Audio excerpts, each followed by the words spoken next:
Okay, perhaps all you Bible heads got this the first time you read this passage, or you understood it, through the teaching of a pastor. I've heard this story and this passage multiple times. I never got it. I didn't get it. So one day Jesus tells John, James, and Peter, hey, let's walk up this mountain.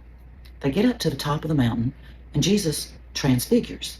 He turns into this white, glowing, spiritual-looking being, and they're in awe of him. Well, about that same time, Moses appears, who's been dead for years, and Elijah appears, who's been dead for years. Now, Moses was the man who fought for justice. He helped free the Israelites from Egypt, and through him, all those laws were delivered. Not just the Ten Commandments, but dozens of laws.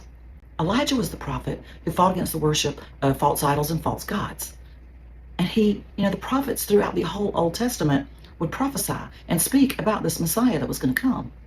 Okay, well, Peter, being Peter, gets all nervous, and he just blurts out, hey, let's build an altar for Moses and Elijah and you, Jesus. Well, Peter totally missed the point, because this voice comes thundering through a cloud, and it says, this is my son.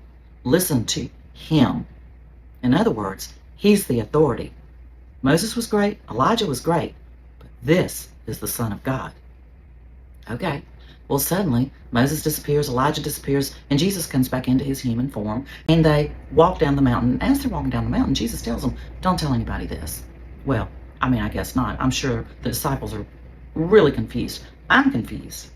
But after Jesus is crucified and he lays in the grave for 3 days, and then he's resurrected and he comes back and he walks around with them for another 40 days, they are able to put all the pieces together, and it makes total sense to them.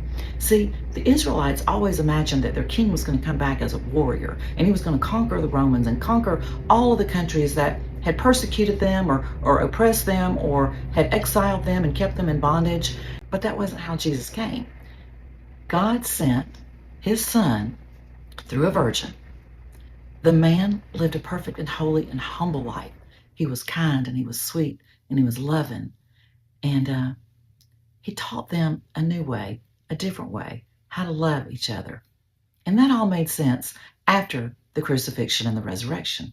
So what does all that mean? So with Moses being the one that the law was delivered through, and Elijah representing all the prophecies of the Old Testament, and Jesus being declared by God that this is my son, listen to him, he fulfilled both.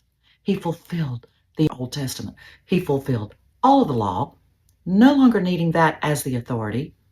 And he fulfilled many of the prophecies, over 400 prophecies, and he's going to fulfill all of them completely by the end of time. So see, he fulfilled it all. That's the point. That was the reason for the Transfiguration. Jesus was the law, and he was the prophecy. He came and he laid down his life to be everything we need. The Transfiguration. Never got it. That's all.